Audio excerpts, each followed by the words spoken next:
And welcome back to another episode of... Oh, God. Ginger beer. Oh, I just had a sip of a dark and stormy. Oh. Welcome to an episode of Back to Paranormal. And this is a show where we talk about things that go bump in the night and spirits and laws of attraction and Bigfoot and UFOs but primarily spiritual stuff, I think, right? I think we're heavy on the spiritual. We are. My name is Brian Mitchell, and I'm here with my co-host and Marjorie. Marjorie. Hello. How are you doing? You look so pretty tonight. Oh, thank you. Yes, you're wearing a really nice... This is one of your favorite colors. It is, yes. So you're looking wonderful. Lilac. You got the sparkling eyes. That's because I'm looking at you. Oh, there you go. Anyway, we are, it's in the evening here, and we're sipping Dark and Stormies. Perfect for a beautiful late spring evening. Is it summer yet? No, that's in a few weeks, maybe. Oh, I was way off. Coming up. Well, it feels like summer. These days have been very warm. We're here in New York, and this is where we do the show. And... You made that dark and spicy. Oh my gosh. Yes. Excuse me. Yeah, there you go. Excuse me, my fine Whoa, you ain't kidding. Yeah. It's Jamaican ginger beer. Well, if you need your nasal passages cleared out, my eyes are watering. Yeah, mine too. I beg your pardon. All right. So what are we doing today? We keep promising the... I'm not even going to... I can't even bear to bring it up. Okay, so Brian. for everybody that's been waiting for the Irish ghost stories... Antique. That episode, we keep putting it off because... Other people keep coming up with other ideas, and then we... Oh, is that the story? That was a lie. That's the one we're going with. All right, so... Okay. All right. No, other people, as in Marjorie, keeps coming up with. We promise we're going to be talking about Irish ghost stories next week on the podcast. I'm so terrified of promising these good people that again. But the reason I concocted this dark and stormy is because I thought that we were going to do Irish ghost stories, so I wanted it to be, like it was a dark and stormy night. Yeah. Well, that didn't work for today, but this still works out for what we're talking about because it's dark and stormy, it's mysterious. True. And today we're going to be talking about good old your friend and mine. And everybody in the refrigerated room that we're in about Bigfoot. Yes. Good old Bigfoot. Finally. So we've... We wanted to take a look at a few different things, and Marjorie's a big Bigfoot fan. She's part of the fan club, and I believe in Bigfoot. I think everything's a possibility, right? Everything is a possibility. Yeah. So I don't say no to anything like that because you never know. There could be something lurking out there. And apparently every culture has a Bigfoot story, right? Or a Bigfoot character. That's true. Yeah. A lot of people talk about Bigfoot. In fact, they've been talking about Bigfoot long before any written record all over the world. And people can't understand, is that because they need a monster? You know? Yeah. I don't know why I giggled like that. I don't either. I don't know. But no, I think every culture has their Bigfoot, don't they? Like, Oh, yes, Native and- Americans have their Bigfoot. They do. They have the Native Americans in North America and and of course, obviously, very much so in the Pacific Northwest in Canada and America. Yeah, the Yeti. What about the Yeti? The Yeti is The Yeti is Nepal. Right? Yes. Mm-hmm. Yowie is in Australia. Right. They have that swamp thing that's supposed to be Skunk ape. the skunk ape. That's special to like Florida and Louisiana and He's Texas. a smelly guy. Smelly Bigfoot. He stinks. He's a stinker. He's a stinker. But And then yeah. in Russia, they call it like the Almasty. Oh, really? Yes, and actually they have more than one written record of wild, very hairy people who were in Russia. It's in their military records and Right. also in one very remote country where there were offspring. I think even Asia has a. I Well, don't- that is Asia. It is Asia, but yeah. no, I think you're right. But I just I don't know what they call. Well, Being from North America, my guy, Your is guy. Sasquatch. the Bigfoot, Yes, the big footy guy. AKA you with a lot more hair. Well, thank you. Not much more hair, though. Oh, well. Okay, so anyway, let me say this. When I was a kid, there was a film called The Legend of Boggy Creek, or Boggy Creek. Boggy Creek. There you go. And it was released to theaters, and I saw it maybe when I was 11 or 12 years Yeah. old.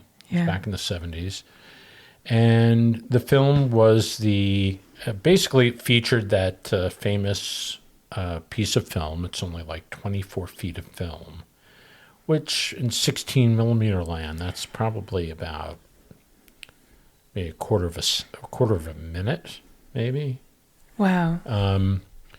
And so, yeah, I saw that at a movie theater in Nassau County, Long Island. So wait, it was a movie, or it was a movie that contained real footage? It only had that 24 feet of film, which they probably showed over and over again. I'd have to look at the movie again.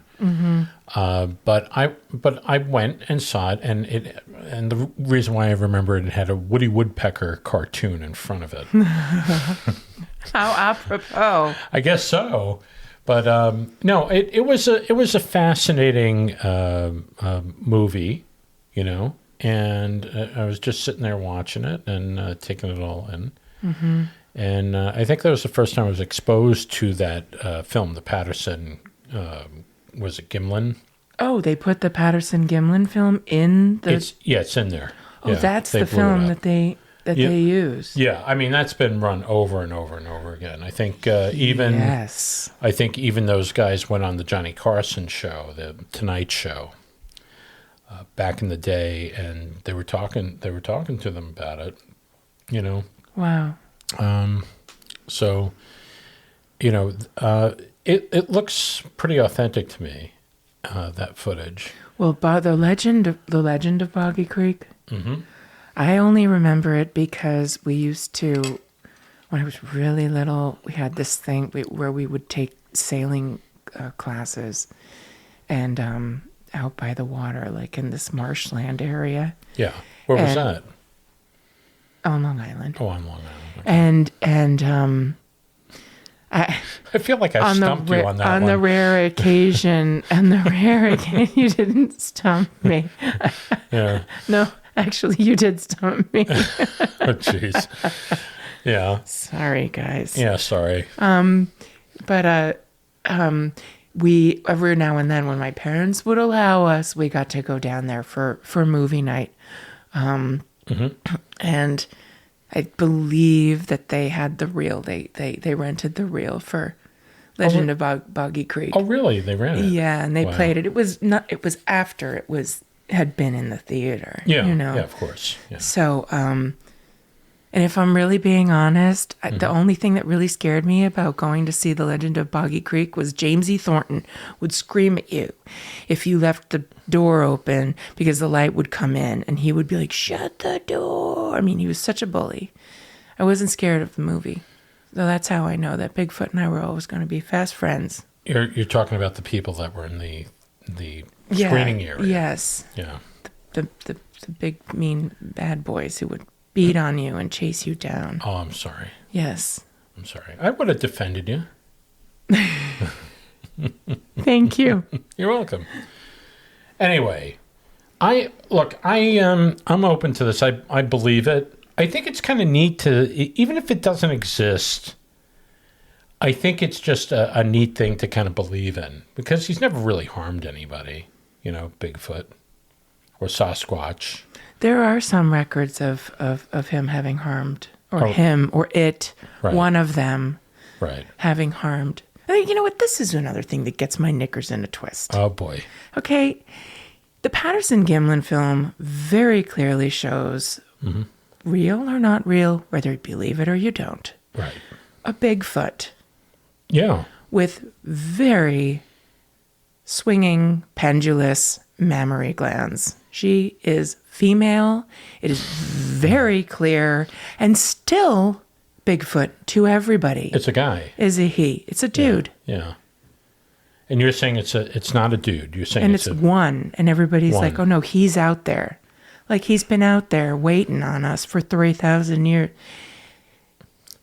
It is a species of primate, an undiscovered, heretofore yet to be classified species of primate.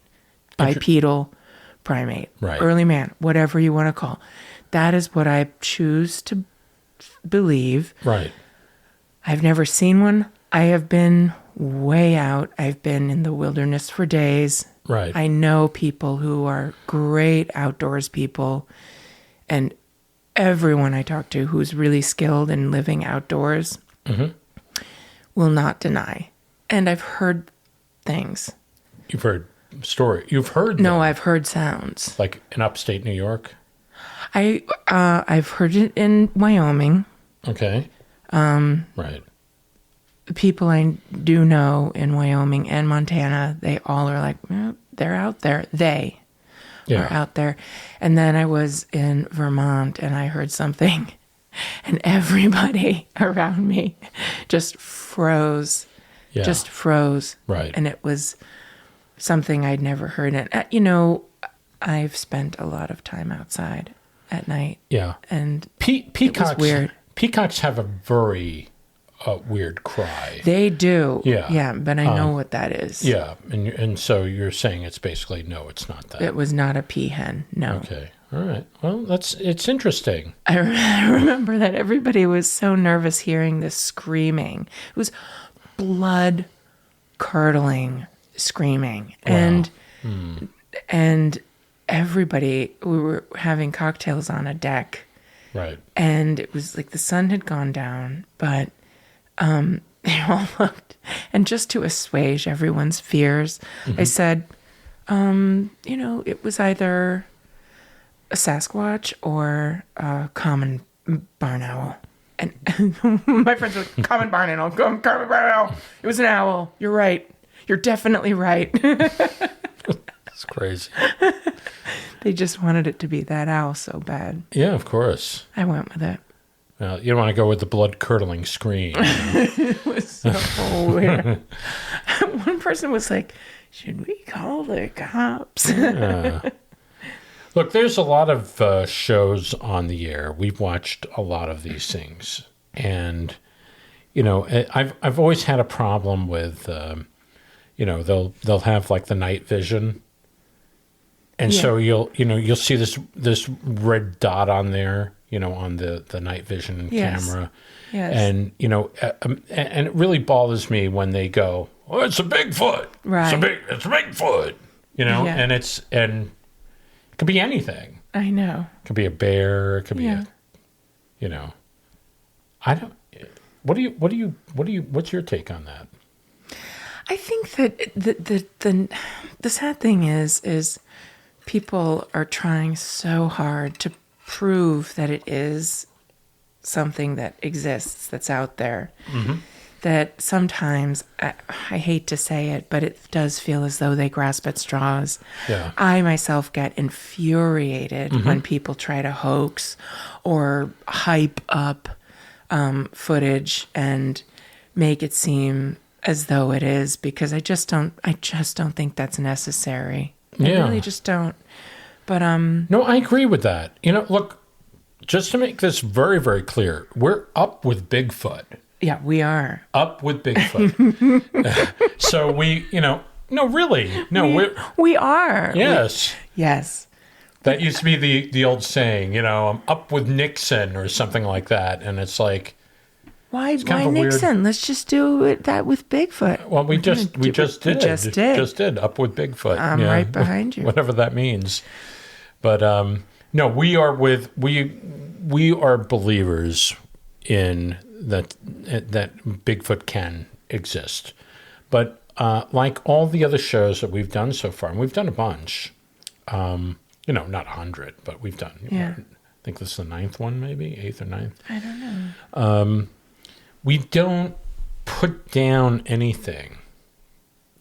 But if we're watching something and it seems to be less than authentic and it seems like it's really pushing an agenda, Stretching it. yeah, then we kind of look at it and we go, Honestly, I just mildly roll my eye, but sometimes when I don't want people, the majority of people who do subscribe to a Sasquatch being out there, a group of Sasquatch, a population, what have you, I don't want them painted as these raving lunatics. So then when you have these raving lunatics, like this one character from the Sasquatch Odyssey movie that we're going to talk about that. We're going to get into it. We're going to get into that. We get into it, but when you have one, like, I don't want the few lunatics out there who are pushing and hoaxing and stretching and convoluting one complete utter mystery with another mystery. And there has definitely been some people that have been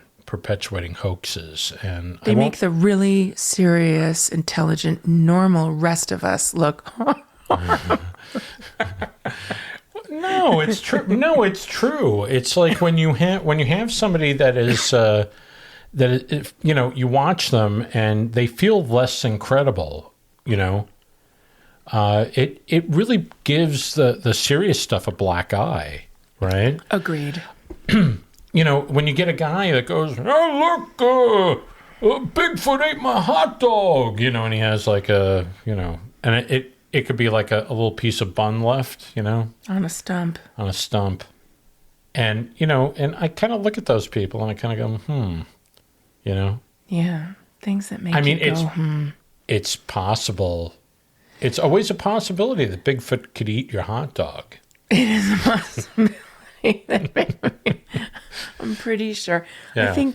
I think whatever they are, they must be highly intelligent if they're out there. Yeah. I don't understand people going into extremely remote, densely wooded areas to plow a road or to do some logging and finding these massive, barefoot, deep tracks in the mud. Who is out there barefoot? What 1,000-pound man can even get his fat, into the middle of the woods? Do you know how much hard work is involved in getting in there?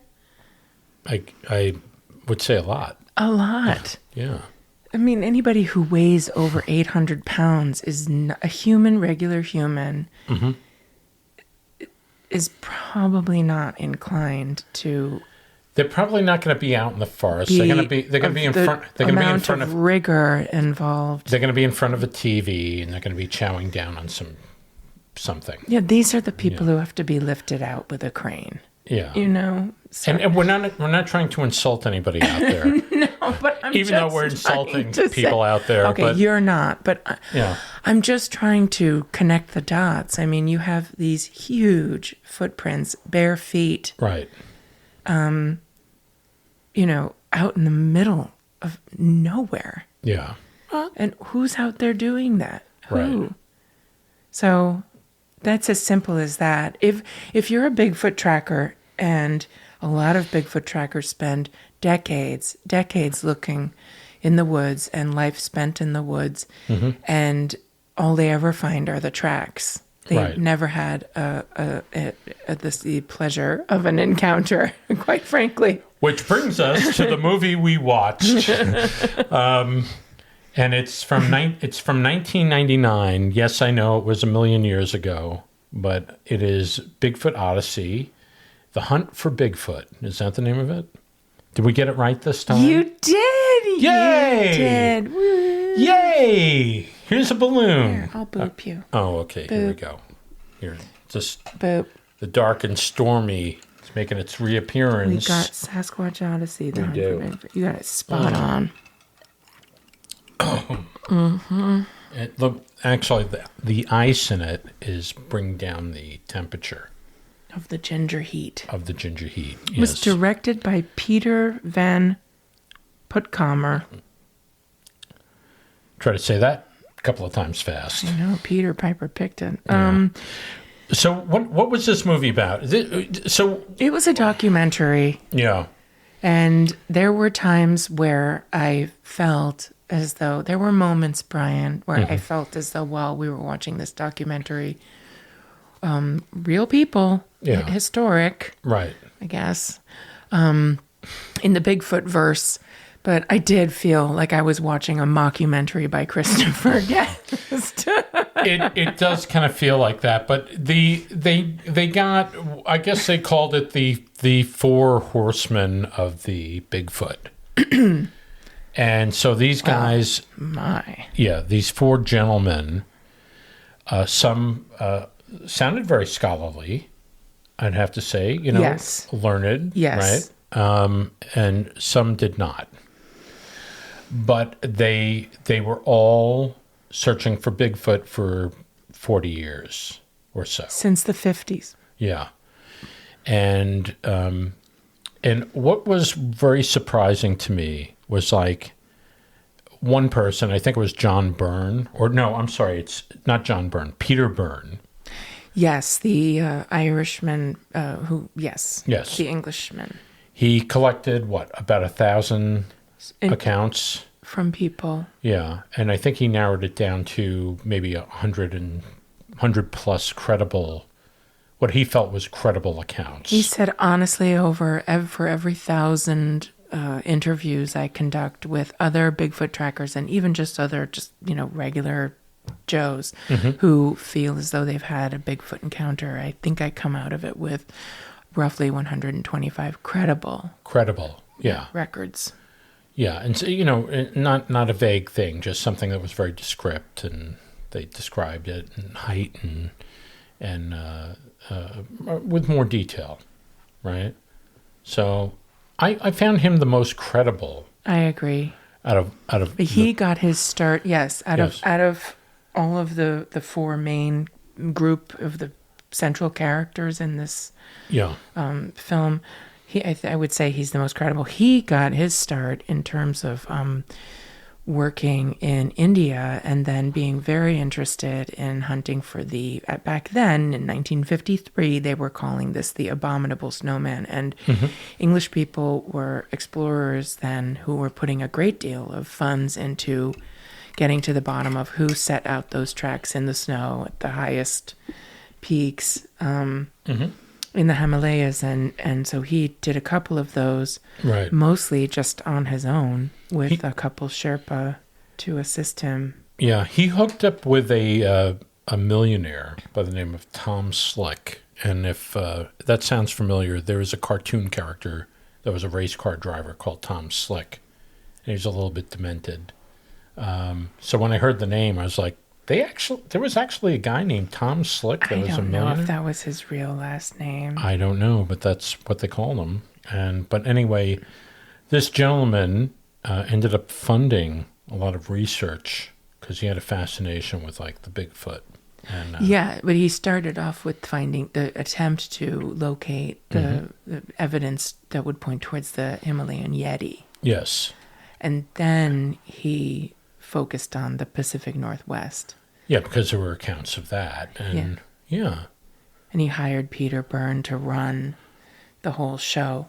There were other players, this gentleman named John Green and Renee DeHinden, who were living in British Columbia at the time, who had heard about this abominable snowman. Oh my gosh. And then they kind of figured, well, we don't have to go so far as that. Right. Let's start looking around here.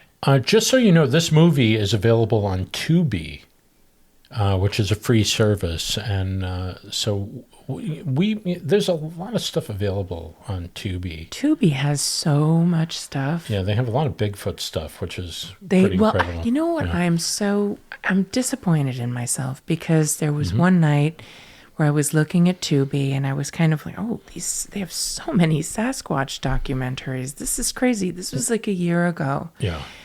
And I found this one gentleman who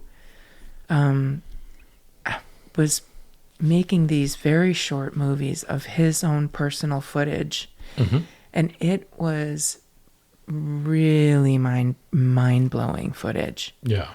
And Bigfoot footage? Bigfoot footage. If this were fake, that a lot of money, a lot of money was spent.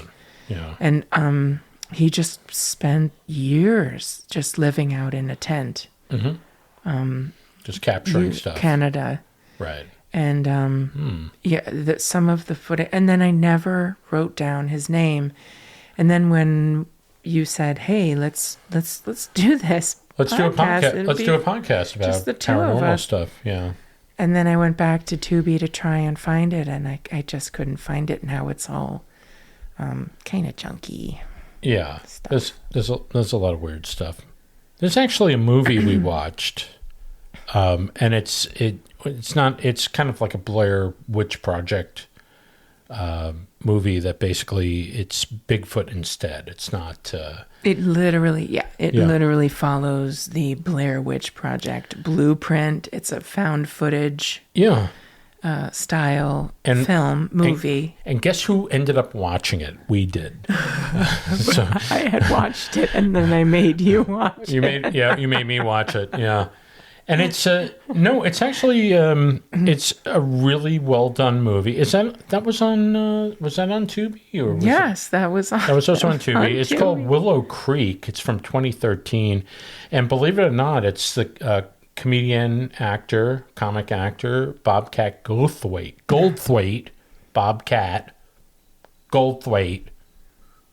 directed it and probably wrote it. But they had two actors in it that were really good actors. They were. You're right. But the problem is they shot it with a spittoon. What's a spittoon? It's when you chew tobacco and you spit it into it. I mean, that's the quality of the video was. It looked like it was shot with a cheap camcorder. Yeah. But that's the effect they were going for. They were going for something that was that didn't look professional, but. I think the actors were really good. I actually was getting scared for them at the end. I was getting protective. Yeah, it was actually surprisingly really good, and it really comes off like a home movie. But you're basically following them through their exploits to capture something, right? Well, his big thing, it's his birthday, and he's a huge Bigfoot enthusiast. His girlfriend, not so much, but because she loves him, she's there for support. She's there to do the driving. She goes along for the ride. And boy, was that a bad decision. There you go. It was a very interesting movie, and I just felt like, when I was watching it originally, I was like, wow, it really does feel like, home movie style, but then it takes a turn. So I'd actually recommend it. I think it's rated R, right? It's kind of like an R rating. Yeah, because it's awfully scary. I mean, you don't see it's very much what they don't show you. Right. As the same with Blair Witch and Right. Open Water with the sharks and with the sharks. But the actors are really quite good. They've both been in a ton of stuff, and right. You really do feel for these people. Of course, I found myself kind of caring so much that I'm like yelling at the TV, like, "Who goes into the woods with nothing?" Yeah, they went into the woods without anything. Anyway, that was fiction. That was totally fiction. But but anyway, it's a neat movie to kind of. I don't think it's very long. It was like an hour. No, it's minutes. it's entertaining. It's entertaining though. But we ended up getting hooked up into that. But anyway, getting back to Sasquatch Odyssey. The real stuff. The real stuff, yeah. What I found really interesting with this was, it's these four guys, and they look like they're in their 70s, maybe 60s or 70s, and they've been chasing this Bigfoot thing. And they find the footprints, and they make the plaster casts and stuff like that. But for the 40 years of chasing after Bigfoot, one guy, which was the Peter Byrne, he goes, I'm not going to be able to do it anymore. I've been doing it for like 40 years, and he hasn't found any evidence. He's never shook hands with Mr. Bigfoot, and none of them. And it's almost like I feel bad because, like I said, I believe that there is something out there that's like a Bigfoot. But 40 years of doing this and coming up empty, like every time, it's like, oh, I found this pebble. Mm-hmm. This must have been caught in the toe of the Bigfoot. There was a scene like that. Well, yeah, something like that. But anyway. No, but the four core gentlemen who were Bigfoot trackers, and then there was one individual named Dr. Grover Krantz, who's a physical anthropologist. Mm-hmm.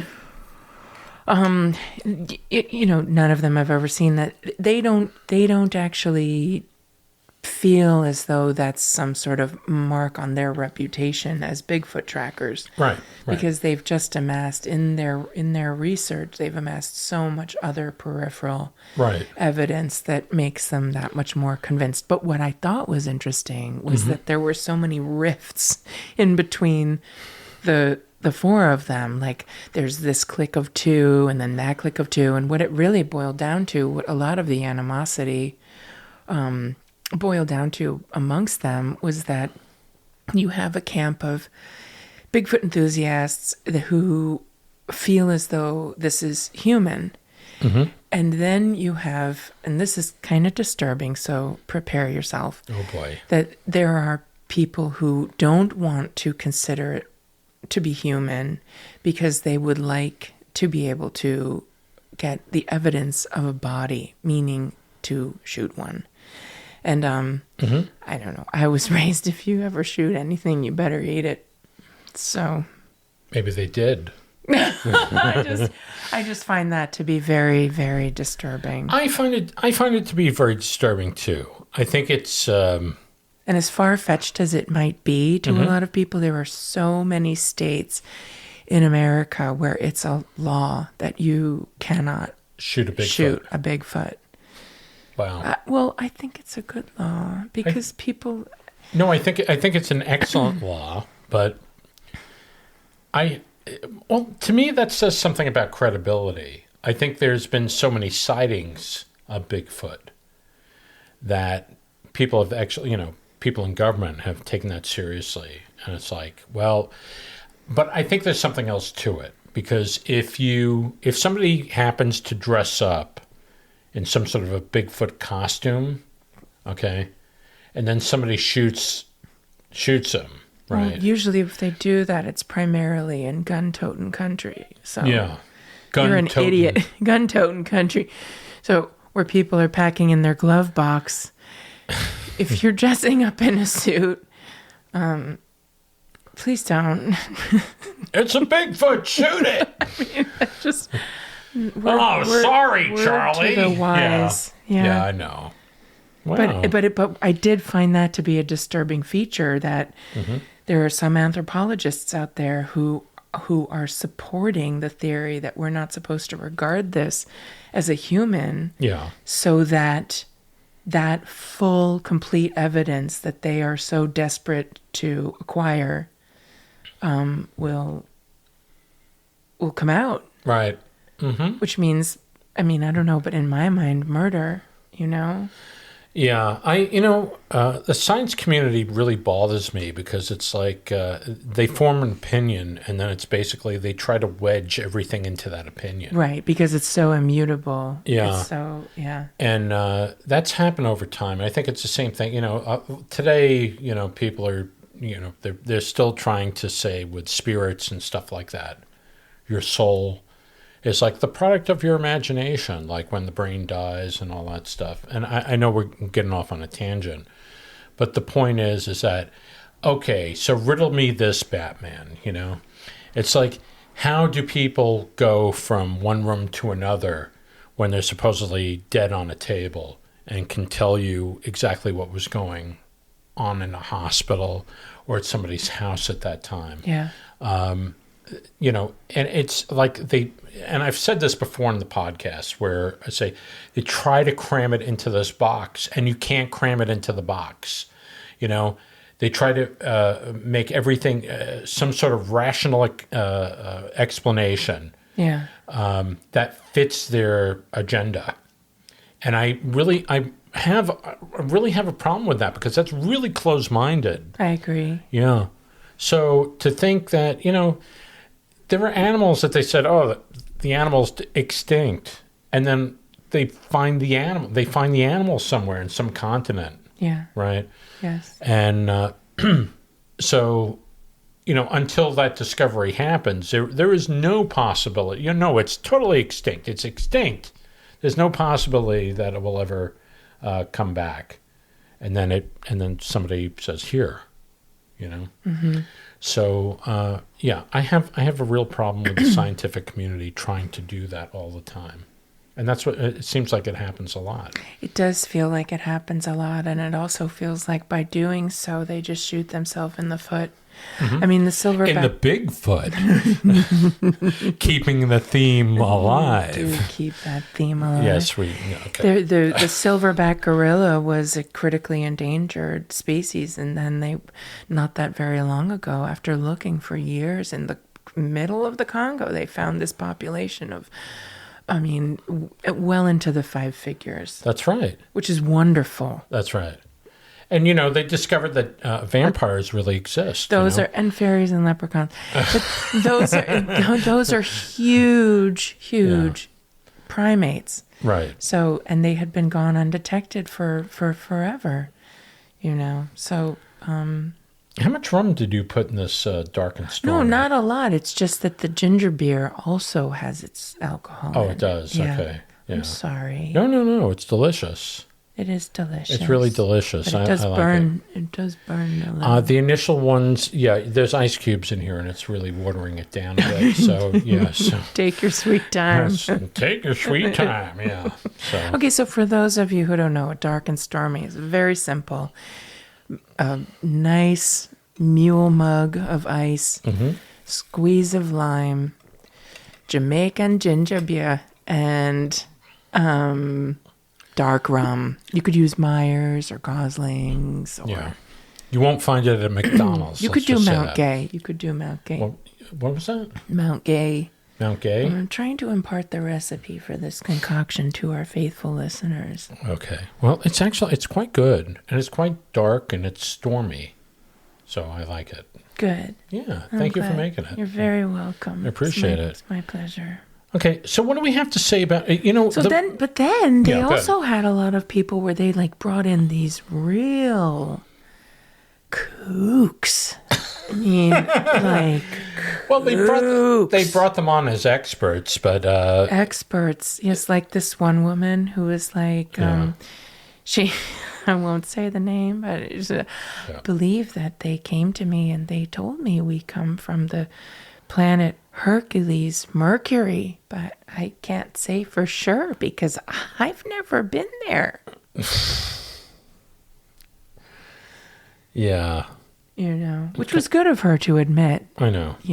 That at least she wasn't really willing to commit 100% to She wasn't. She was 90% there, but not all the way. And then they went into this interesting man named Jack Kiwani Lapsaritis, who's the author of The Psychic Sasquatch, who very strongly and adamantly believes they are interdimensional and very probably psychic beings who were brought here by the star people.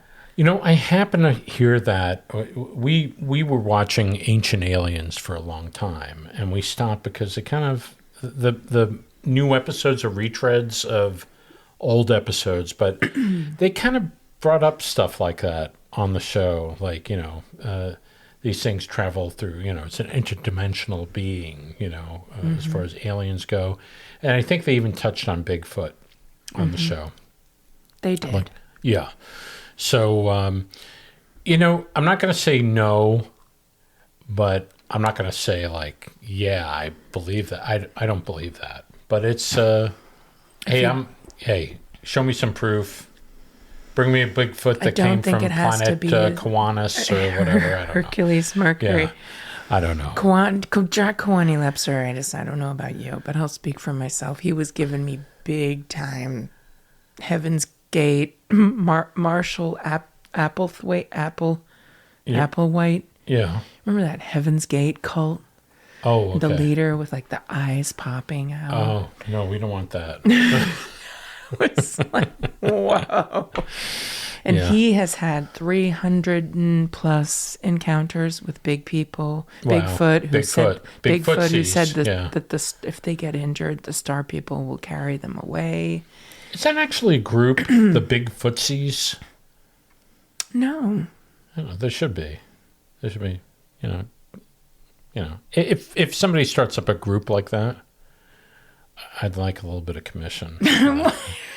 The Bigfootsies. Well, you might be waiting a long time. Maybe. I'm sorry. We're joking about it, but we're trying to take this seriously. Yeah, no, I mean, but it's people like that. I mean, then you have a gentleman like Peter Byrne who has been out in the field looking and looking at things very rationally with very much the Occam's razor approach, which is the simplest solution is the easiest. And even John Green, his fellow Bigfoot tracker, he seemed pretty authentic, very level-headed, and he said, I really don't find anything attractive about trying to unravel one mystery by involving another. Yeah. And it's just very simple. Let's just not complicate things. Jack Kiwani Lapsaritis might be right, but if you have people like Peter Byrne and John Green for hours and hours and decades out in the field, in the woods, in the middle of nowhere, trying to track and never having a sighting, that you have this individual who is very reminiscent of Marshall Apple. Well, I'll just be quiet there, but he's saying he's had 300 encounters with the creature. It's people like that who, like you say, give the believers a black eye. Well, Well, yeah. Sometimes you just look at somebody and they kind of have the crazy eyes. Yes. And you're just like, just agree and walk away fast. Yeah. Agree and walk away. That's pretty fun. Yeah. That's exactly formula. what I was thinking. I got a bus to catch outside. Yeah. Well, I actually liked the movie, but it didn't really offer anything other than their personal views on it, and other than some of the shops that they showed. There was like a Sasquatch shop with stuff. There wasn't a whole lot there, not a whole lot of meat. And, It's just funny to me that all these, like the more credible documentaries on this subject tend to go back to that 24 quarter of a minute right film. Yep. The 1967. And, and they'll show it like 100 times during the feature film. Yes. And, they'll, and we're waiting for the new piece of evidence, we're waiting for it. That one piece of film that is absolutely clear, it's totally on focus. There have been other blips of film that have shown things that you really just can't explain. Have they been as clear and as long as, especially when you have this female large bipedal with big primate. mammary glands swaying in the wind, yeah. But I mean, I don't know. I've hiked in very, very rocky creek beds, and it takes a lot more you want and focus than I see. This is the thing that I want to know. Yes. Okay. A Bigfoot, right? In order for them to procreate, right, they have to find another Bigfoot. Now, nobody else can find another Bigfoot, right? Okay, so you follow my thinking? There should be a bunch of little Bigfoots. There have been juvenile sightings. Have there? Yes. Oh, okay. Juvenile and adolescent sightings. And those are the ones that I find to be the most credible. Okay. Now, because when someone is like, no, he wasn't 10,000 feet tall. Right. He was just about maybe 4.5, 5 feet and making high-pitched whoops. Right. And those are the ones that I think are believable because anybody who's inclined to lie, I guess, and make a hoax and say, oh, I saw me a Bigfoot in yon hills. And they're going to be, oh, it was huge. Right. And the shoulder span blocked out the sun. And, this and that. But my big question is, do the little Bigfoots, do they come out with like big feet and then they kind of grow into their feet? Oh, you mean like puppies? Oh, that's really cute. I think they should. Yeah. They come out their all feet and it's like nothing of the body. Flopping around. Yeah, they look like a bunch of Daffy Ducks with their like feet. You with your big plank feet. Oh, jeez. My feet aren't that big. They're nice. They're about 14 inches. I guess I could qualify as a Bigfoot. Jeez. Anyway. But anyway, so Sasquatch Odyssey, Hunt for Bigfoot. Yeah. What was your take? What did you think? Look, they had somebody on there. The one thing that they did do was they brought in somebody that does visual effects. Does costumes and latex and all that Mr. stuff. X-Files. Yeah, so they brought in this guy. I don't even know his name. And he kind of looked at the film and he's like, well, yeah, I guess, I think it's an outfit. I think he's in an outfit. But we've looked at that film a couple of times. It doesn't appear to be an outfit, but he was looking at the Patterson-Gimlin film, right? I'm saying that right? Johnny, you're an animator. Yeah. And when you look at it, he walks like she walks like a guy. She walks like a guy. She walks, not very feminine, It's not like, Marilyn Monroe or anything. She didn't read Emily Poe. I mean, it's not like No, but she's walking. She's walking. Let me just say, and you're the animator, and I'm sorry to interrupt you, but you would know better than I think you have to let them know. Either one of us. I think you got to let them know. Okay, so I'm an animator. You've said that before. There you go. Okay. Well, yeah, but you don't know. Walking on rough terrain. Each show is different. And so some people they'll see Bigfoot and go to this show, so they don't know. Yes. Okay, thank you. So as a professional animator, okay, good. But when you're trying to make tracks, yes. okay, and exit an area because you detect a threat or what have you. Right. Walking and moving and traversing the distance between you and whatever you might perceive as a threat in very rough terrain while looking over your shoulder to let your potential assailant know you see them. Yeah. And I just think that's very difficult in the location where she was walking. Yeah. You know, but it's an economy of movement. Right. Looking over the shoulder to let everybody know. Right. I know you're there. I know you're there. I'm taking my big strides. And I'm out. Keep your distance, buddy. Right. Yeah. But in that particular area where, I mean, the person holding the camera ran to capture her and stumbled and fell and out in the middle of nowhere to risk hurting yourself or cracking an ankle. God forbid it's an open fracture. I mean, this is risky business, and I don't think I can stress that strongly enough. I think people sit and they watch this same film, a couple seconds of it over and over and over since 1968, and they think, oh, that old thing, But no, but really, they were out in there for days. They were days in, to capture this. So I think that's why it's so important to the Bigfoot community. Am I sick of seeing it over and over again?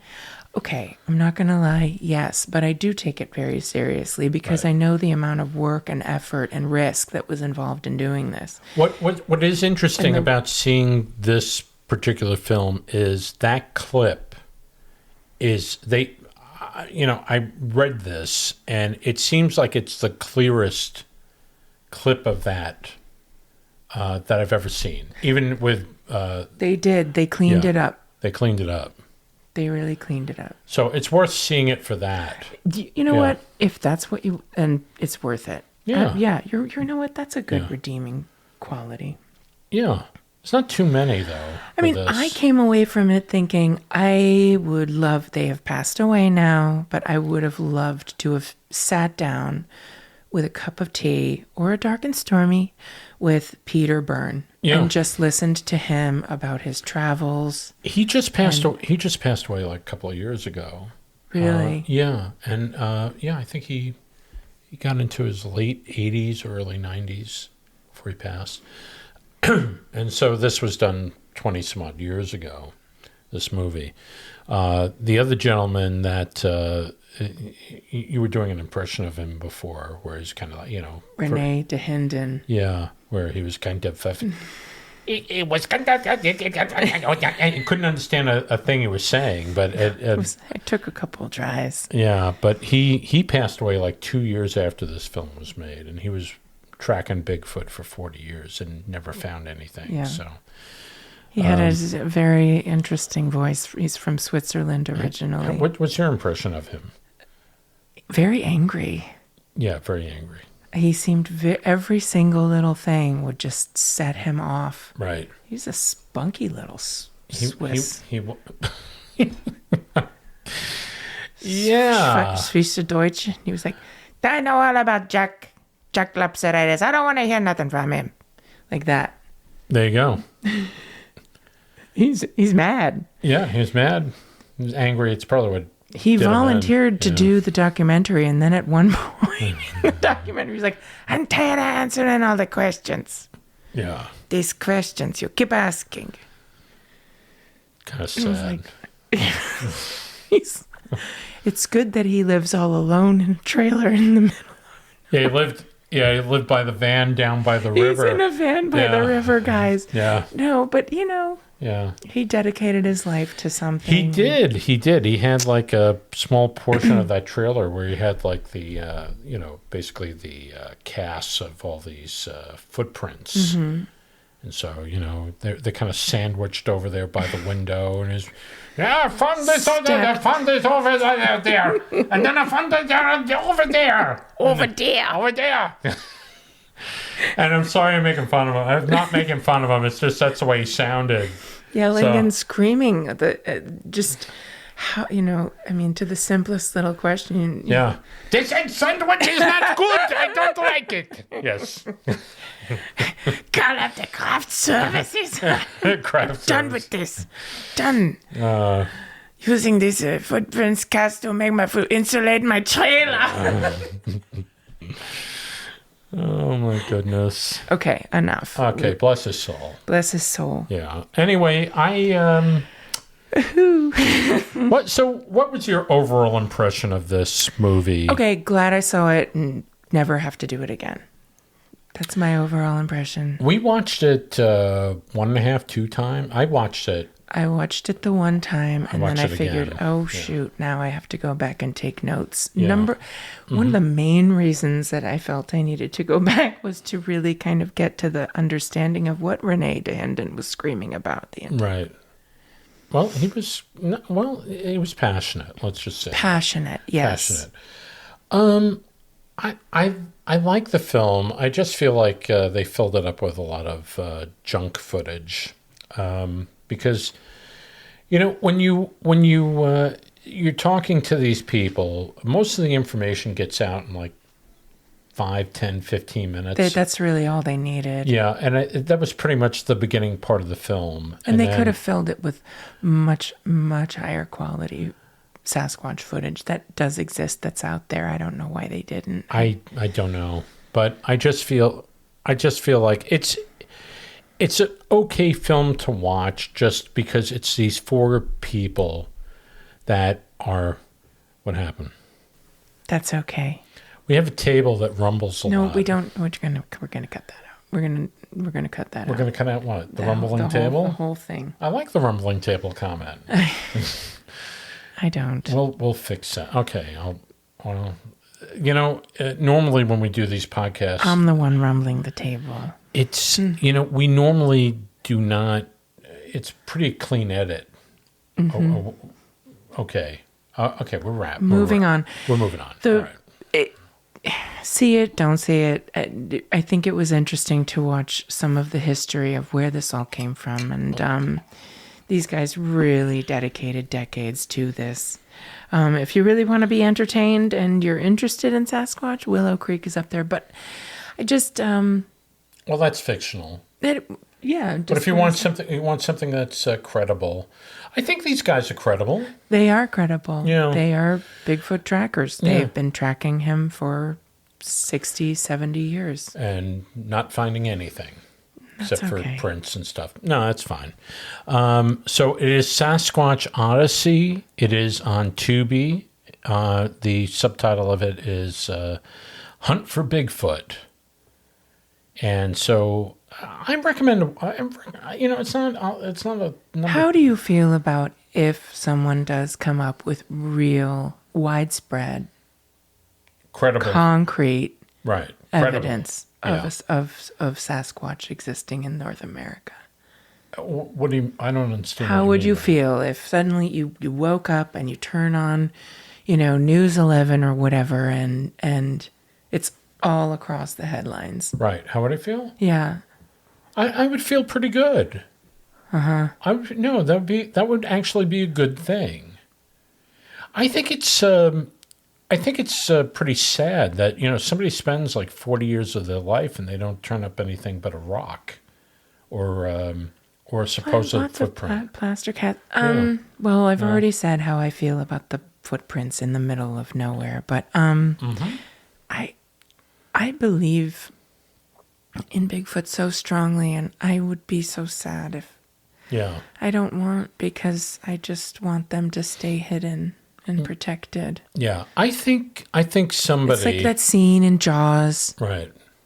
That scene where suddenly they've had to close down. They realize, oh my gosh, we have a huge great white out there, and right out there with our children swimming at the 4th of July beach picnic, and all of a sudden you have people flooding this tiny little town, renting boats, renting gear, going out in droves, chumming the water like rabid, bloodthirsty monster hunters, because they want to be the one who brought in the beast. Right. And that was disturbing. Yeah. Even though I didn't ever go in the ocean again after that. I think a lot of people didn't. As much as I love, actually I did. That's a lie. Right. But I without the fear, you know, Yeah. there's always an understanding. They're there, you know, but that ferocity, that just bloodthirsty hunger for bringing in the monster, you know. It's like in Beauty and the Beast, where they're like the townspeople with their torches and pitchforks, and you know they're like, kill the beast, you know. It's just so it's the very ugly side of life. Is that Beauty and the Beast? Is the beast really a Sasquatch? Could be. I think looks more like a lion, but It's kind of a mix of. he's a mix. He's a beast. I don't know. Yeah. It's Disney versus real life. Maybe it's Beauty and the Sasquatch. You ever think about that? I did. Oh, okay. Anyway, Actually, Beauty and the Beast is based on a real story of an Italian nobleman who had a very rare genetic disorder where his entire face was covered. That's true. He was a scholar and he was a lovely gentleman, and when they had offspring, and his wife loved him till the day he died. That is true. A lot of people don't know that. They think it's just a fairy tale. I read things. You do. Anyway. Okay, so I say this is a film that people should check out. If you Just once. love Bigfoot. Yeah. Just once. One dab will do you. Just one dab will do you. Yeah. So what are we doing next week on the big old... I'm scared to say. I'm not saying. I ain't saying. You want to say it. Irish ghost stories. Irish ghost stories. We're going to do it. Finally. We should definitely get some good Irish music, like some mullion pipes and some barong drums. I'll get out my bagpipes. That's Scottish. Oh, that's right. Okay. But Irish have beautiful pipes too. They do. Beautiful pipes. Okay, well, okay. The fiddle. That just made me look stupid, but that's okay. No, you're not stupid. Well, thank you so much. I love you so. Well, we hope you enjoyed this installment of our Bigfoot episode. I really enjoyed this one. Good. You know, I didn't think I would. I think because you're not as much of an enthusiast as I am. Oh no! And you're the one who wants them to be discovered and routed out and whatever. No. Strung up from the cottonwoods. No, that's not me. I know. No, I just. It's like my worst fear. No, I think he's a kind-hearted gentleman that's out there in the. You know, he's cooking up some bacon out in the wild. Well, everybody loves bacon. Yeah, for all the pigs he's killed. I don't know if he's a kind-hearted gentleman, and I think if I I don't know. saw one, I'd. But I think he's. But anyway, Irish ghost stories. It's definitely going to be next week until we tell you it's not. And no, it should be a good show. I hope so. Anyway, I want to thank everybody for all the wonderful comments. We've been getting some really, really great comments, and people have been following us. And the one thing I do want to say, and we haven't really said on any of these shows, please, if you see a post about our podcast, please, if you're on Facebook, please spread it. All you have to do is hit the share button and then, say something nice like, I really love to listen to that Marjorie girl because she's really wonderful. Stop. And subscribe. Subscribe. Go to your favorite service and subscribe, and then you'll be notified every time a brand spanking new Back to Paranormal is uploaded for your listening pleasure. Thank you for joining us. Thank you, and we'll see you next week for another Back to Paranormal. Thank you. Good night, everybody. Good night.